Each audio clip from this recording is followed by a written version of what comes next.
Hello everybody, welcome back. This is Matt with Cracking Packs MTG. Today we're going to do something a little bit different. We're going to do an Iconic Masters booster box battle. We haven't seen any of these purple boxes in quite a while, so I thought it was time to knock the dust off of it and see what we can get. If you haven't already, please subscribe, like the channel, leave me a comment. That's how you get selected for the giveaways we do. We just selected the winners for the 9 and 10,000 subscriber giveaway. We gave away entire booster boxes of Strixhaven for that. Once we reach 11,000, we will throw another booster box up. If you haven't already, also, please check out the affiliate links in the description. There's one there for Magnolia Gaming. There's also one for Amazon, but as always, support your local game stores first. So get these shuffled up a little bit. We have 6 participants. We're going to do 4 packs per participant. Whoever ends up with a high and low mana value at the end of their packs will receive a Strixhaven collector pack to go along with their stack. So get these stacked up here and then we'll get going in just a second. And I don't know if you've been paying attention to these Iconic Masters boxes, but the prices of some of the singles in here have absolutely skyrocketed. So I think these boxes are probably on an upward trend. I've been saying this for a while. Lord Taco himself recently did a video about it. I was kind of keeping it a secret because I wanted to keep buying these relatively cheap, but those days are gone now. But let's get started. These positions were pre-randomized. Position number 1 is Marco. Then we have Mike, the one and only Aristotle, Charlie, Tom, and then in the caboose we got Corey. Let's get started. Marco, pack number 1. Of course, out of here you want the mythics, you want the Mana Drain, you want Vorinclex. The Ariok Champion is worth quite a bit now. Lots of good uncommons in the set as well to make up a little more value. So you want to keep an eye out for those.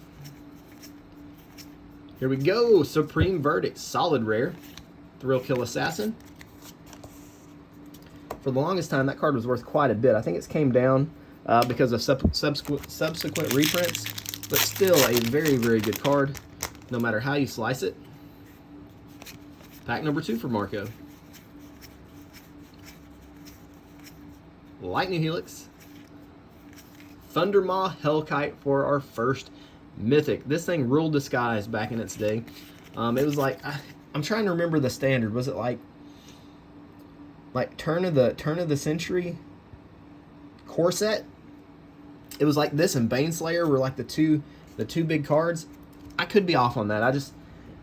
My memory is hazy, but I feel like that was the standard at the time.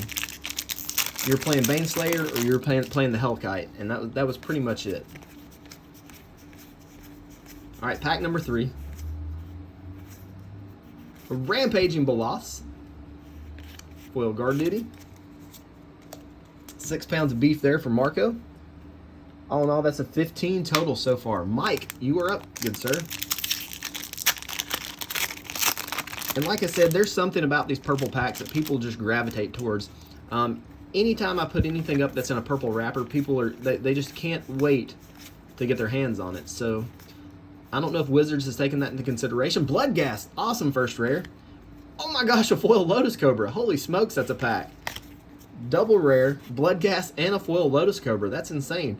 This was a mythic in the original Zendikar. It was like a $30 mythic for the longest time, but of course we know with the Zendikar Rising reprint, that's not the case. This one may still hold a little bit of value. Not completely sure, but that is a very solid first pack. Heck yeah.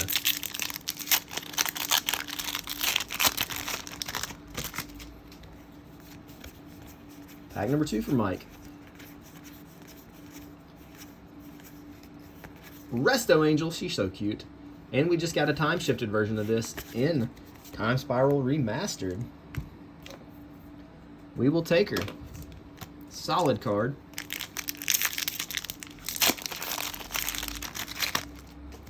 Pack number 3, then we will move on to Aristotle.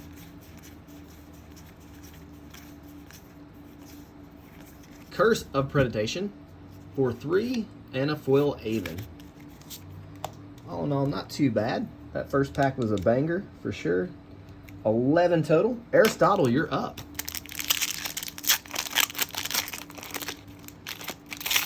Good luck to you, brother. Let's see how we do. Only one mythic down, so surely we've got 2 more. Fingers crossed. Lord of the Pit. This is not a terribly valuable card, but it's definitely iconic. It definitely fits the theme of the set. Dragons and demons and angels. Oh my.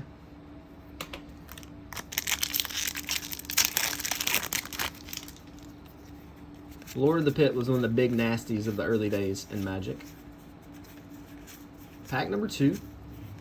Sarah Ascendant. This thing is a Commander All-Star, right? And a foil Mary Angel. That's a double foil rare box. That never happens with Iconic Masters.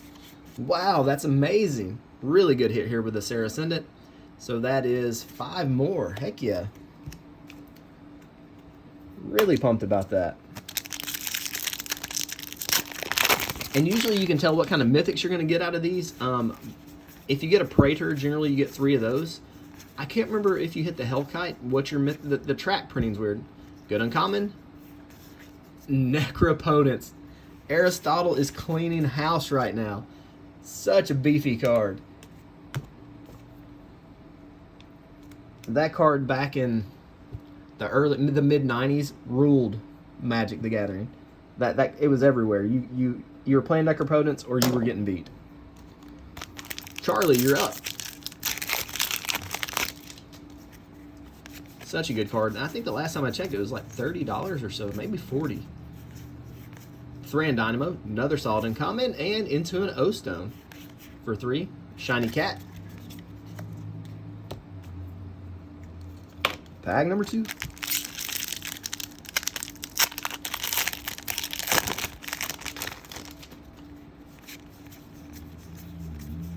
Seeker of the Way. Some of my favorite artwork out of the set here too. Illusory Angel, Overgrown Battlement, and a Crucible of Fire, just in case you need to pump the dragons. Beautiful foil fireball. Come on, Charlie, we need a hit for you.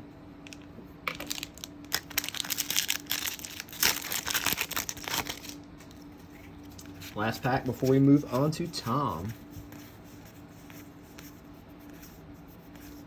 Palladium Kokoshu the Evening Star. That is a good hit. I'm so thankful they no longer made these as mythics, because in Modern Masters 2013, the original Modern Masters, these were actually mythics. And that really hurts to get one of those in the mythic slot. If it's not this one, of course. So Charlie's total so far is a 13. Tom is up. Should still be one more mythic hanging out there, so let's see if we can find it. Shimmering Grotto, Mind Stone. I completely forgot. Thoughtseize. This has to be a testament to how good this card is, how many printings it has, and the fact that it still carries the value that it does. That's all I'm going to say about that. Thoughtseize is just, it's one of those cards.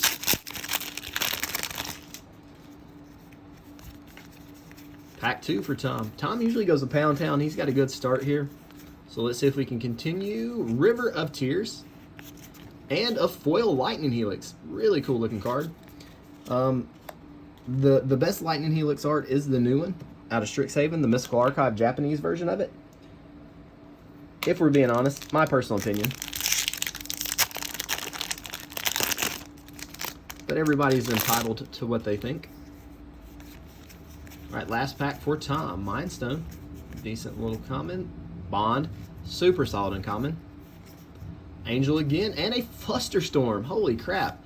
This has been a really good box so far. Full of beefy goodness. Tom's only got a 2, so he is definitely shooting for the bottom spot. And then last stack here is for Corey. Like I said, still have that last mythic out there, as long as we get 3. Rift Bolt, and Iconic is so good. I forgot Aether Vial was in here too. Foil Radiant Fountain. Man, this... Well, guys, it's time for Matt to go buy more Iconic. I keep opening these Masters boxes, and I keep forgetting how good they are until I open them, or until I open a good one like this. And then I have to go buy all the boxes that I can find. Spirit Monger. This card was an absolute force to be reckoned with back in its day. It was in a deck called The Rock. and a Heat Ray. Spiritmonger, in my mind, should carry value just because of its nostalgic value.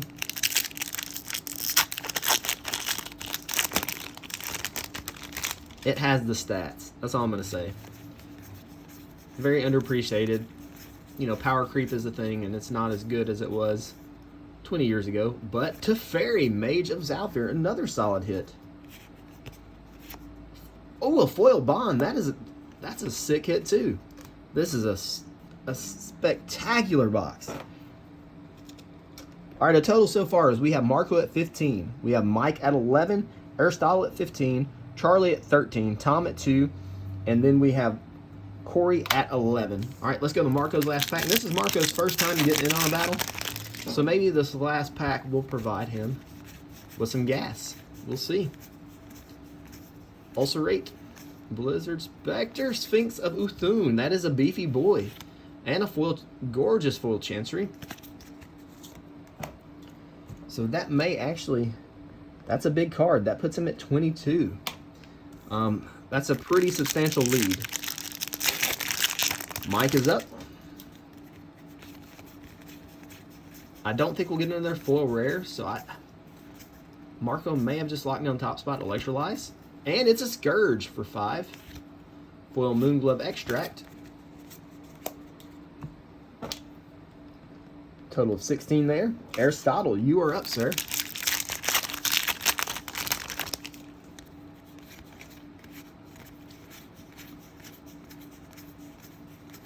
Helix. Bogarden Hellkite. This thing was Mark of Mutiny. This thing was so much fun to Dragon Storm out, like 4 of them, and win the game. I don't know if anybody here ever got to do that, and that actually Aristotle takes the lead with that Hellkite because he's so big and beefy. Wow. Charlie, you are up. Where's that last mythic? Come on, tell me we're going to get 3 mythics. Don't be a 2 mythic box, please. Mind Stone again. Basilica, Menace, Blood Baron of this Copa. This used to be a mythic, right? Balaged Scorpion. Puts Charlie at 18. Tom, you're at 2, man. You're at 2. I think you got this low spot handled. I think you definitely have the low spot handled. Let's see what we get here. Swift Spear, Blade Wing, and our 3rd mythic, womp womp, is a channel. Beautiful artwork. Rebecca artwork there. But this is not the mythic that we were after. We wanted the Mana Drain. We wanted the Vorinclex. But we didn't get there. So hopefully Tom's prize pack for getting the low spot will redeem that a little bit. Corey's last pack. He's going to have something absolutely spectacular. There's a bond. That's like his 2nd bond or 3rd. Hypersonic Dragon. Can never get away from this card in Iconic Masters. It's just impossible. There's one in every stinking box. Puts him at 16. So the overall totals. Let me re-verify Marco's total right quick.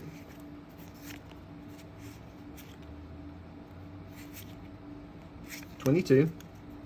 And Aristotle, since it was such a close battle for the top spot.